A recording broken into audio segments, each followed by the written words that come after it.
नमस्कार दोस्तों, आज हमारा ज्योग्राफी का सीरीज चलेगा। ज्योग्राफी के पहला सीरीज है ये, जिसमें हम देखेंगे ब्रह्मांड। ठीक है, आज हमने यूट्यूब का, मैं पिछले वीडियो में बता दिया था कि यूट्यूब का हमने नाम चेंज किया अपना स्टडी IQ से। अपना चैनल का नाम सुपर क्लस्टर क्लासेज किया है। ठीक है, तो आप लोग ध्यान रखेंगे इस चीज को। चलिए, आज का ज्योग्राफी के सीरीज में पहला सीरीज है हमारा ब्रह्मांड। ठीक है, ब्रह्मांड के विषय में जानने का प्रयास करेंगे और बहुत ही आसान भाषा में हम लोग पढ़ते जाएंगे और उन्हीं फैक्ट्स को देखेंगे जो एग्जाम ऑफ व्यू से इम्पोर्टेंट है। ठीक है, अगर आप लोग को वीडियो अच्छा लग रहा हो तो लाइक कीजिएगा, शेयर कीजिएगा और सब्सक्राइब कीजिएगा। ठीक है, और दोस्तों को भी बताइएगा। सुपर क्लस्टर क्लासेज में आपको पूरा सब्जेक्ट पढ़ने को मिलेगा, वो भी फ्री ऑफ कॉस्ट। ठीक है, चलिए देखते हैं। सबसे पहले ब्रह्मांड, यूनिवर्स, जिसको इंग्लिश में यूनिवर्स कहते हैं। तो ब्रह्मांड क्या है? तो हम लोग 4, 5, 6, 7 सब में ब्रह्मांड पढ़े होंगे। तो ब्रह्मांड मेनली अगर माना जाए तो छोटा चीज से लेके जो छोटा से छोटा चीज है धरती पर, जो आसमान में जो हम अपने आंखों से देख पाते हैं, छोटा से छोटा चीज से लेकर बड़ा से बड़ा चीज, यानी कि जिसकी हम कल्पना भी नहीं कर सकते, उस सब को ब्रह्मांड कहा जाता है। ठीक है, यानी छोटा से लेकर आपको की आंख से जो दिखाई दे रहा है या नहीं दे रहा है, उससे लेकर और बड़ा से बड़ा जिसकी हम कल्पना भी नहीं कर सकते, वो सारी चीजें को ब्रह्मांड कहा जाता है। हम जो देख रहे हैं वो सब चीज ब्रह्मांड है। ठीक है, तो ब्रह्मांड का मतलब आप लोग समझ गए कि ब्रह्मांड में सब कुछ आता है, या वो जीवित हो या वो मृत हो। ठीक है, तो सजीव निर्जीव सब ब्रह्मांड में आते हैं। ठीक है, चलिए देखते हैं अगला पॉइंट। इसमें देखते हैं कि ब्रह्मांड से रिलेटेड कुछ अवधारणाएं कुछ वैज्ञानिकों ने अपना अपना बात रखा है। ठीक है, जो कि ब्रह्मांड से रिलेटेड है, अपने अपने लैंग्वेज में उन्होंने परिभाषित किया है ब्रह्मांड को। देखते हैं हम उसको। सबसे पहले देखते हैं टालमी। जो कि 140 ईस्वी में अपना ये परिभाषा देते हैं ब्रह्मांड के विषय में, जो कि एक यूनानी वैज्ञानिक थे। ठीक है, तो टालमी ने क्या कहा है ब्रह्मांड के विषय में कि पृथ्वी ब्रह्मांड के केंद्र में है। टालमी ने अपना अवधारणा क्या दिया है कि पृथ्वी ब्रह्मांड के केंद्र में है, यानी कि ब्रह्मांड के केंद्र में पृथ्वी है तथा सूर्य एवं अन्य ग्रह इसकी परिक्रमा करते हैं। टालमी का कहना था कि जो पृथ्वी है वो ब्रह्मांड के केंद्र में है और पृथ्वी के चारों ओर सूर्य और अन्य जो तारे हैं वो पृथ्वी के चारों ओर चक्कर लगाते हैं। ये टालमी का कहना था। ठीक है, उसके बाद ये देखिए 140 ईस्वी में इन्होंने अपना ये सिद्धांत दिया था। ठीक है, अब उसके बाद ये जो टालमी का सिद्धांत था ये काफी दिनों तक चलता रहा, काफी दिनों तक लोग मानते रहे कि ये अवधारणा बिल्कुल सही है। ये लोगों का मानना था, क्योंकि 140 ईस्वी में उतना तो टेक्नोलॉजी भी नहीं था। तो उसमें कहा गया कि पृथ्वी ब्रह्मांड के केंद्र में है और सूर्य और अन्य तारे जो हैं पृथ्वी के चक्कर लगाते हैं। ठीक है, लोगों ने उसी को मान लिया था। फिर एक कोपरनिकस नामक एक वैज्ञानिक आते हैं 1543 में। देखिए 140 के बाद सीधे 1543 में कोपरनिकस आते हैं, जो कि पोलैंड के एक वैज्ञानिक थे। उनका कहना क्या था? कोपरनिकस को सबसे पहले जानते हैं कि आधुनिक खगोल शास्त्र का जनक कहा जाता है। ठीक है, आधुनिक खगोल शास्त्र का जनक कोपरनिकस को कहा जाता है। अगला पॉइंट कोपरनिकस में है कि ब्रह्मांड के केंद्र में पृथ्वी नहीं सूर्य है। कोपरनिकस का कहना था कि ब्रह्मांड के केंद्र में पृथ्वी नहीं सूर्य है, यानी उनका कहना था कि ब्रह्मांड के केंद्र में सूर्य है। ठीक है, पृथ्वी नहीं है। चलिए, और उनका कहना क्या था? कोपरनिकस का कहना क्या था? और कि सौर मंडल को ही ब्रह्मांड मान लिया था। कोपरनिकस ने जो हमारा सौर मंडल है, जिसमें सूर्य और 8 तारे हैं, उन्हीं को उन्होंने उतना ही को समझते थे कि ब्रह्मांड इतना ही है। ठीक है, तो सौर मंडल को ही कोपरनिकस ने ब्रह्मांड मान लिया था। अगला पॉइंट है कोपरनिकस में कि पृथ्वी के दैनिक गति और वार्षिक गति का ज्ञान दिया। कोपरनिकस ने पहली बार बताया कि पृथ्वी अपने अक्ष पर दैनिक गति करती है और सूर्य के चारों ओर वार्षिक गति करती है। ठीक है, जो पृथ्वी अपने अक्ष पे घूमती है उसको रोटेशन कहते हैं, जो पृथ्वी सूर्य के चारों ओर घूमती है उसको रिवोल्यूशन कहते हैं। ठीक है, तो ये कोपरनिकस का कहना था कि पृथ्वी के दैनिक गति और वार्षिक गति का ज्ञान दिया। कोपरनिकस में 4 पॉइंट आप लोग ध्यान रखेंगे। अगला आते हैं विलियम हॉर्सेल। विलियम हॉर्सेल जब आए तो ये बोले कि ना, आपका भी बात गलत है, यानी कि कोपरनिकस का भी बात गलत है। क्या गलत हुआ इसमें? सौरमंडल आकाश गंगा का मात्र एक अंश है। जो कोपरनिकस ने कहा था कि सौरमंडल को ही ब्रह्मांड मान लिए थे, यानी कोपरनिकस जो थे वो सौरमंडल को ही ब्रह्मांड मान लिए थे। लेकिन जब विलियम हॉर्सेल आए तो बोले कि नहीं, जो ब्रह्मांड है वो केवल सौरमंडल नहीं है, सौरमंडल तो आकाश गंगा का एक छोटा सा भाग है। विलियम हॉर्सेल क्या बोले कि सौरमंडल जो है वो ब्रह्मांड नहीं है, क्योंकि कोपरनिकस ने सौरमंडल को ही ब्रह्मांड मान लिया था। लेकिन विलियम हॉर्सेल जब आए तो वो बोले कि नहीं, सौरमंडल ही ब्रह्मांड नहीं है, सौरमंडल तो आकाश गंगा का एक छोटा सा भाग है। ठीक है, ये विलियम हॉर्सेल का कहना था। अब उसके बाद आए एडविन हब्बल। एडविन हब्बल जो कि एक अमेरिकी वैज्ञानिक थे। इन्होंने क्या कहा? इन्होंने कहा कि ब्रह्मांड इतना छोटा नहीं है जितना आप लोग सोच रहे हो। ठीक है, ब्रह्मांड तो डे बाय डे, यानी कि हर रोज विस्तारित होते जा रहा है, यानी कि बढ़ते जा रहा है। तो उनका कहना था कि जो एडविन हबल का कहना था कि ब्रह्मांड आज भी विस्तारित हो रहा है, यानी कि आज भी वो बढ़ रहा है। तो हम अनुमान नहीं लगा सकते कि ब्रह्मांड कितना बड़ा है। ठीक है, एक बार आप लोग इसको स्क्रीनशॉट कर लीजिए। इसको मिटाने के बाद हम आगे फिर बढ़ रहे हैं। अगला पॉइंट देखते हैं। अगला पॉइंट है हमारा ब्रह्मांड की उत्पत्ति से संबंधित सिद्धांत, यानी कि ब्रह्मांड की जो उत्पत्ति हुआ उससे तो अभी तक तो हम अवधारणाएं देखें कि कौन कौन से अवधारणाएं दिए गए थे।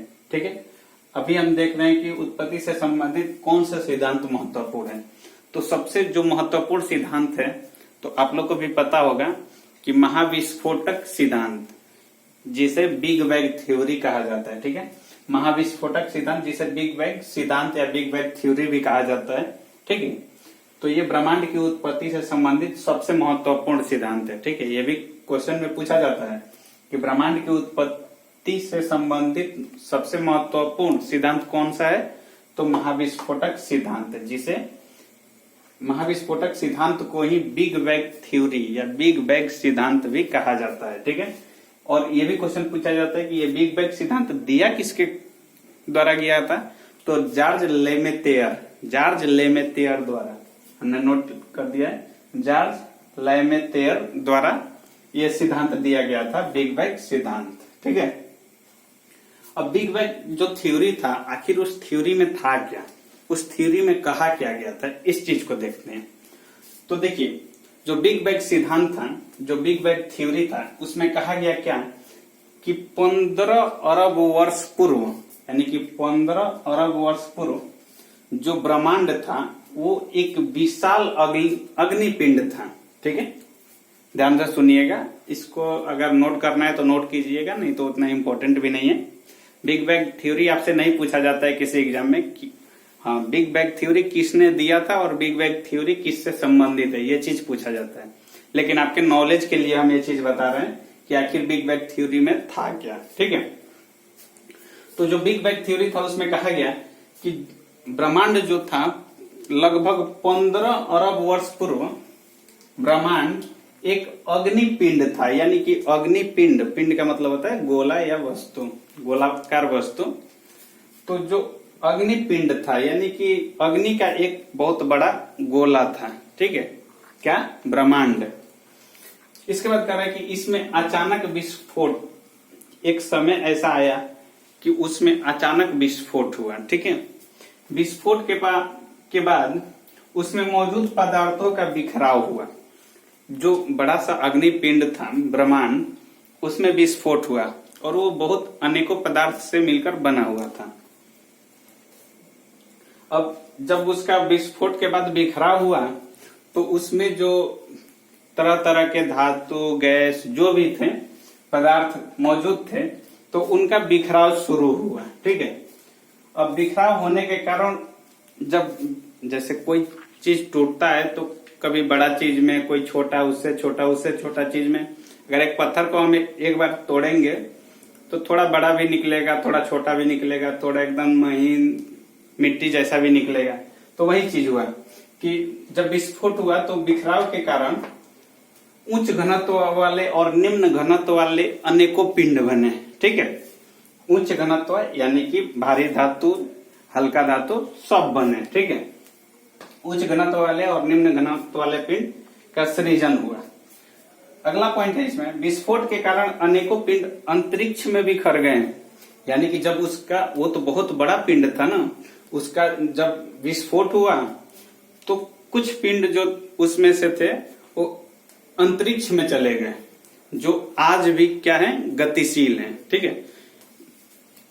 ये बिग बैंग थ्योरी का कहना है। ठीक है। ये हमारा पर्सनली कहना नहीं है, बिग बैंग थ्योरी का कहना है कि विस्फोट के कारण अनेक पिंड जो थे वो बिखर गए और वो अंतरिक्ष में चले गए, जो आज भी गतिशील हैं। ठीक है। अगला पॉइंट है कि विस्फोट के अरबों बरस बाद, यानी कि जब विस्फोट हुआ उसके अरबों साल बाद हाइड्रोजन एवं हीलियम के बादल, हाइड्रोजन एवं हीलियम का बादल, तारों एवं आकाश गंगाओं का निर्माण किए। यानी कि विस्फोट के अरबों साल बाद हाइड्रोजन और हीलियम संकुचित होकर बादल का निर्माण किए, जिससे तारों एवं अन्य आकाशीय पिंडों का निर्माण हुआ। ठीक है। ये बिग बैंग थ्योरी का कहना है। ठीक है। तो ये अभी हमारा जो देखिए, ये बिग बैंग थ्योरी का सिद्धांत था। बिग बैंग थ्योरी में मेनली इसको याद रखना है कि ब्रह्मांड की उत्पत्ति से संबंधित जो महत्वपूर्ण सिद्धांत है वो बिग बैंग थ्योरी यानी महाविस्फोटक सिद्धांत, जो जॉर्ज लेमेथियर द्वारा दिया गया था।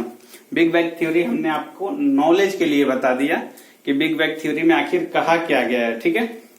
चलिए अब इसमें देखते हैं कि अगला जो ब्रह्मांड में आते हैं शब्दावली, जैसे निहारिका, धूमकेतु, पुच्छल तारा जो आते हैं, उनको हम देखते हैं एक एक करके। ठीक है। चलिए अगला पॉइंट में हम देखते हैं।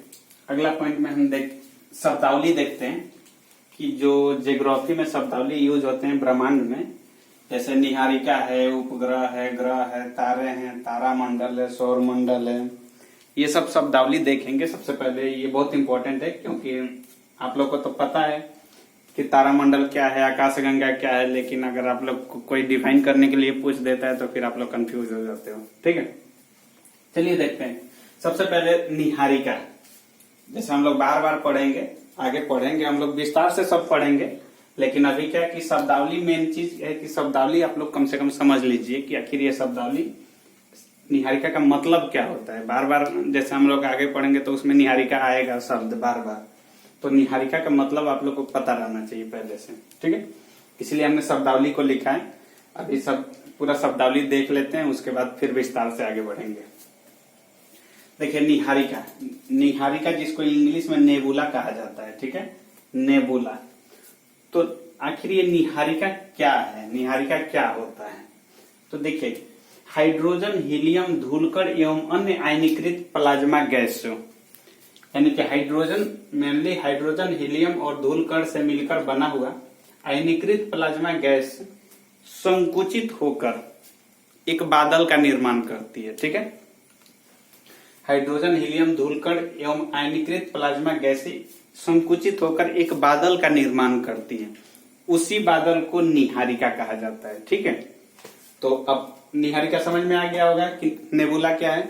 नेबुला क्या है कि हाइड्रोजन, हीलियम, अन्य आयनीकृत गैस, धूलकण, ये सब संकुचित होकर एक बादल का निर्माण करता है। तो उसी बादल को हम लोग निहारिका कहते हैं, यानी नेबुला कहते हैं। ठीक है। अगला है हमारा उपग्रह। उपग्रह आखिर उपग्रह क्या होता है। तो उपग्रह को इंग्लिश में सैटेलाइट कहते हैं, ठीक है। तो आखिर ये सैटेलाइट क्या होता है। तो सैटेलाइट देखिए कि जैसे हम लोग जानते हैं कि जो ग्रह की परिक्रमा करता है उसे उपग्रह कहा जाता है, ठीक है। आप लोग बहुत पहले पढ़े होंगे, जो ग्रह की परिक्रमा करता है, जो ग्रह के चारों ओर घूमता है, उसको उपग्रह कहते हैं। उपग्रह में 2 पॉइंट आप लोग याद रखेंगे। गैनामीड जो है सबसे बड़ा उपग्रह है। अंतरिक्ष में सबसे बड़ा उपग्रह अगर कोई है तो गैनामीड है। गैनामीड जो कि बृहस्पति का उपग्रह है, ठीक है, गैनामीड। और सबसे छोटा उपग्रह आपसे पूछा जाए तो अंतरिक्ष में सबसे छोटा उपग्रह डीमोस है, जो कि मंगल का है, ठीक है। आप लोग ध्यान रखेंगे, अगर आप लोग से पूछा जाए कि सबसे बड़ा उपग्रह कौन सा है तो गैनामीड, जो किसका उपग्रह है, बृहस्पति का। और सबसे छोटा उपग्रह का बात किया जाए तो डीमोस जो कि मंगल का उपग्रह है, ठीक है। अगला पॉइंट हमारा ग्रह यानी कि प्लैनेट्स। इंग्लिश में प्लैनेट्स बोलते हैं, ग्रह। तो ग्रह उसी को बोलते हैं कि जो तारे, जो सूर्य हो गए, तारे हो गए, उनकी परिक्रमा करता है। जो सूर्य हो गए एवं सूर्य एवं तारों का जो परिक्रमा करते हैं उनको ग्रह कहा जाता है, यानी प्लैनेट कहा जाता है, ठीक है। तो ग्रह में हम लोग देखेंगे अब आगे हम लोग विस्तार से पढ़ेंगे, बाकी अभी थोड़ा थोड़ा आप जान लीजिए शब्दावली का मतलब। तारे यानी स्टार क्या होता है। तो देखिए, ऐसे तो हम लोग छोटे क्लास में पढ़े होंगे कि जिसका अपना प्रकाश हो, अपना लाइट हो, उसको तारा कहते हैं। लेकिन आप लोग जिस स्टैंडर्ड में हैं उस स्टैंडर्ड में ये चीज कहना शोभा नहीं देता, ठीक है। तो अगर तारा का बात किया जाए तो देखिए, हाइड्रोजन और हीलियम, अगर आप लोगों से पूछा जाए तो समझिए कि हाइड्रोजन और हीलियम गैसों से बने हुए वैसे आकाशीय पिंड जिसके केंद्र में लगातार हाइड्रोजन जो है वो हीलियम में बदलते रहता है, जिसको नाभिकीय संलयन प्रक्रिया कहते हैं, ठीक है। तो वैसे आकाशीय पिंड जो हाइड्रोजन और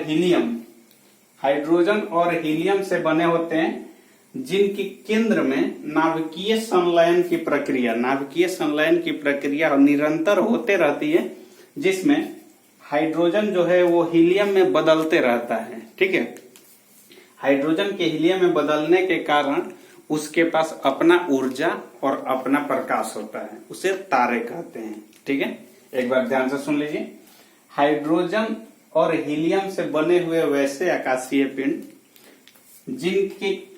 जिनके केंद्र में नाभिकीय संलयन की प्रक्रिया होती है। अब नाभिकीय संलयन में होता क्या है, नाभिकीय संलयन में हाइड्रोजन जो है वो हीलियम में बदलता है, जिसमें हाइड्रोजन जो है हीलियम में निरंतर का मतलब लगातार बदलते रहता है, जिसके कारण उनका अपना जो है प्रकाश और ऊर्जा होता है। उन्हें क्या कहते हैं, तारा कहते हैं। जैसे सूर्य हो गया, ठीक है, सूर्य भी एक तारा है, ठीक है। आगे देखिए, आगे हमारा तारामंडल।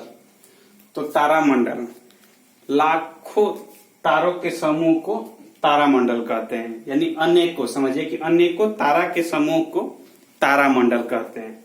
अभी तक माना जाता है कि जो तारामंडल का खोज हुआ है वो 89 तारामंडल का खोज हो चुका है, ऐसा माना जाता है, ठीक है।